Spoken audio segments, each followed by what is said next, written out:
Hello, this video is for Tonix. Tonix asked the question how he or she can play a G sharp, a B, and an E without missing those notes, because I'm going to just say it's a he.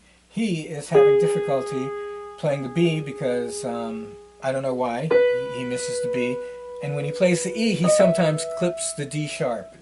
So in order to play those three notes without missing them, and to have strength and power and control over them, there are actually 10 movements to playing, about 10 movements. To play this pattern you only need 3. I'm going to show you 5 though, because all these movements need to come together into one movement, and if you isolate any of the movements you can actually get into trouble and cause pain, fatigue, strain, or disorders to your arm.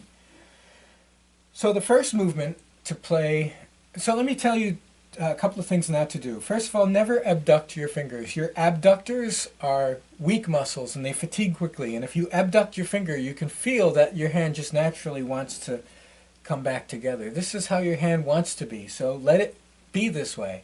If you abduct your fingers, you do two things. One, your hand can only go in one direction at a time. And if you're trying to play up and you abduct your fingers, each finger is pulling in each of these directions. And if you're trying to play this way and your thumb is pulling this way, you've got this double pull, this vector force, or force vector in physics, that are going on. You've got two muscles pulling on one bone. So if I'm trying to play this finger, I've got the abductors of these fingers pulling in different directions, and I'm trying to play down.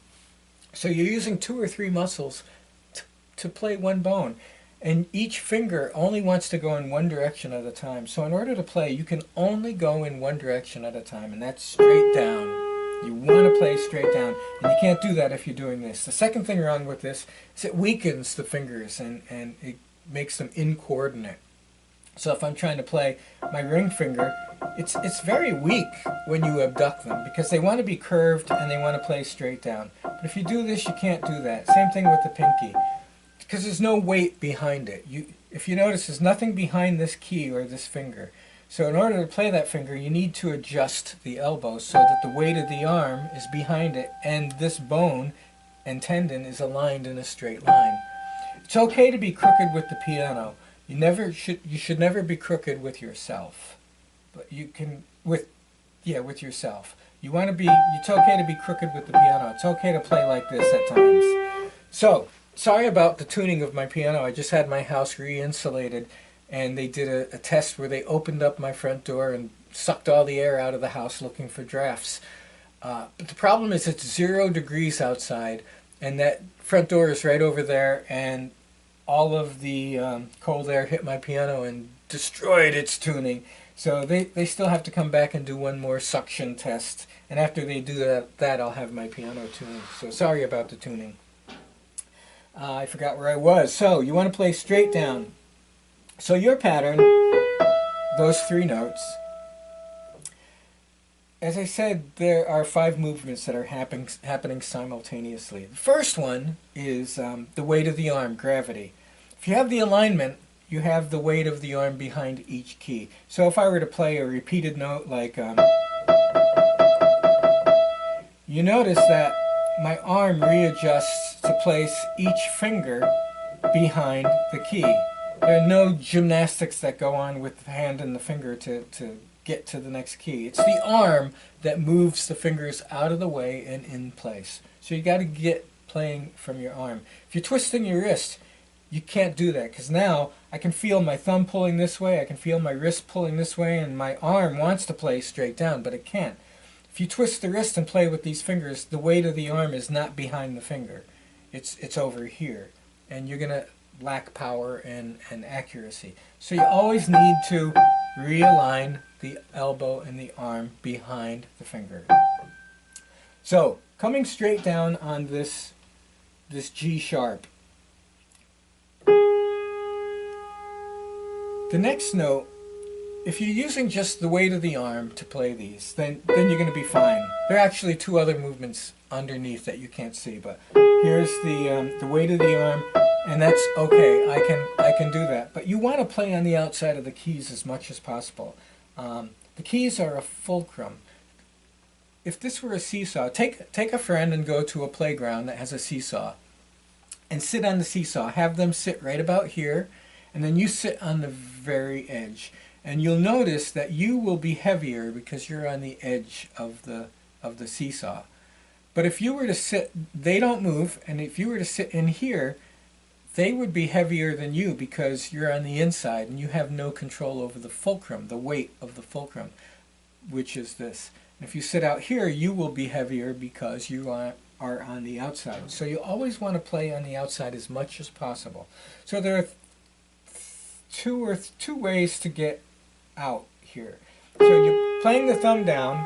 In order to play the next note down, if you're playing here, it's going to be heavier. So you want to come out here as much as possible. There are two ways to do that. One, you can lift the forearm.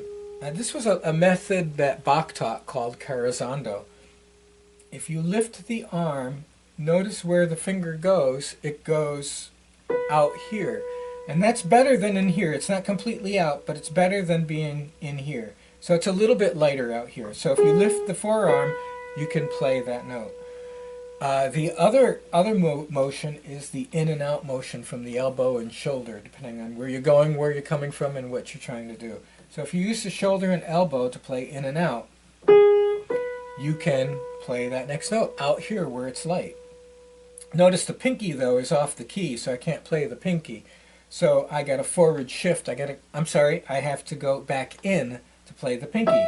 So I play the pinky by going in.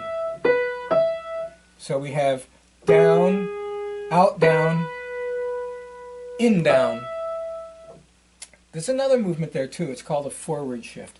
Piano is that way, you are this way. You always want to have a slight forward shift into your playing. So not only am I going straight down, but I'm also going in a little bit. And then as I either lift my arm or bring my elbow out, I still have a slight forward shift in. And then the pinky, just by default, you're going to forward shift in. You don't want to play down out here, because again, you're going to lose the power. You got to readjust, and then it's just forward shift in. The next movement which you can employ is the use of the pronator and supinator. They are here in your elbow. As I said, the abductors are weak muscles. You don't want to play with the abductors. The thumb's weakest muscle is its abductor, and the abductor is there. And most pianists play down on the key with their abductor. And as I said, the abductor is weak. If you play with the gravity and a forward shift, it's got a lot of power because gravity is stronger than your flexor muscle or your abductor muscle. So when you play down and forward shift, there's another movement you can add, and that's the pronator. The pronator is here in the elbow, and it allows you to pronate, supinate. And you can pronate and supinate endlessly because those muscles don't fatigue, they're very strong, and they control the entire arm. Whereas your abductor only controls the thumb, and it's weak. So when pianists say that the pinky is weak or the thumb is weak or they miss notes or they fatigue quickly, it's because they're trying to play from the flexors. The flexors are designed for holding things. They're not designed for playing the piano. They're for gripping things, and for their utility is in grip. The pronators are for moving the fingers fast. So you want to use the pronators and supinators to play whenever you can. So it's gravity, forward shift, and a little bit of pronation. Now since the next note is a B, and we're going up, I'm going to supinate, which is that. Combined with weight and a forward shift and a little bit of an out. And then same thing, the pinky is going to play the next note. I'm going to supinate up to it with an adjustment so that the weight of my arm is behind it. And there's still a little forward shift. If you don't have that forward shift, you're going to feel like you're falling off the keys. So you always have to be playing in that direction. And that's not the same as pressing. You never press into a key. As I let the weight of my arm play the key, I'm not pressing because, first of all, pressing does nothing more. So there's no reason to press. But if you press, piano isn't going anywhere. So all that pressing is going to reverse back into your arm and it's going to create tension to your tendons. You're going to get tendinitis, which leads to median nerve entrapment or carpal tunnel syndrome. So once you play a note, you only leave enough weight to hold the key down, which is minuscule. So you should be able to lift. You should be able to lift the finger off very easily because you're not pressing down. You're just leaving weight. Playing the piano is more about playing up than it is playing down. Because if you're here and you want to go here, that's an up motion. If you're pressing down, you can't move up. So you always must be resting down, never pressing down. And you're always playing up because without up, there's no down. So you got to be playing up. Same thing when I did this. This is all about playing. I feel more of an up motion than I feel a down. I always feel like I'm playing up. And then I just allow gravity to play down. So you never need to use these. These are not strong muscles. And people develop exercises to give them strength and endurance. But they're still, even if they are stronger and have more endurance, they're still the wrong muscles to use. You got to use the arm.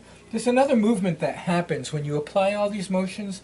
It's a circular motion. So when you play this, you have a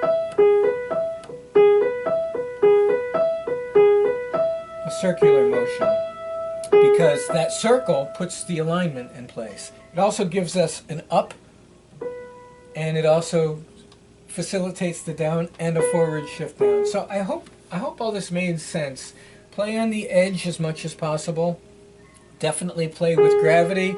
Play with a slight forward shift. Learn to play with the pronators and supinators because they are fast and they don't fatigue.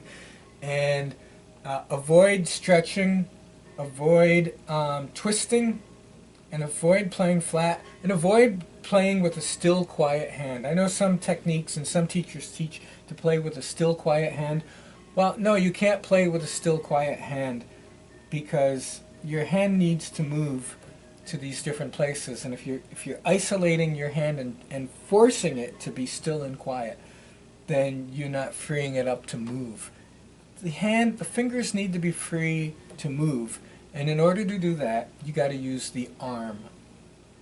You know, some teachers will say you got to practice more, but then you should ask, practice what? And they need to be able to tell you. You need to practice your weight or your alignment, or you need to practice your circular motion, or you need to practice your forward shift.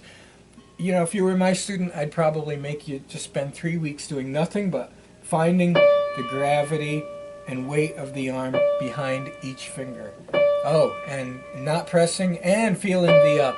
That's all that is. You don't see the up because I've minimized it, but there is an up happening, and there's definitely a down happening, but there's nothing, none of this is happening. Let the arm play the piano, and then after you get the arm behind each finger, then you can apply the subtle flexation of the fingers to play. You don't need a lot of flexor strength to isolate a finger, just a little bit. I think the Hannon book says to lift the fingers high. Well, no, that isolates a finger, and then now you've got flexors and extensors working at the same time. And I already said you can't use two muscles at the same time. One muscle at a time. And it's usually the muscles that are up here. I hope it makes sense. And I don't remember if I started this video with the suggestion, don't ever try this at home alone without the guidance of a teacher. You need all of these movements at the same time. I think I wrote that in my text to you. Don't use two muscles at the same time because the bone can only go in one direction at a time, and that's straight down. And if you're pulling it in two directions, it can't go straight down. It's kind of going like this. And that's why we have fatigue, that's why we miss notes, that's why we don't have speed, that's why we don't have strength. It's because the hand is going in two directions, or three or even four directions at one time. You can only do one thing at a time. And your teacher needs to teach you all of these movements one at a time, and not ever let you play anything until you've mastered all 10 of the movements, and then you could put them all together and play. And then you'll find you can play those notes without missing them or without fatigue or strain. Good luck.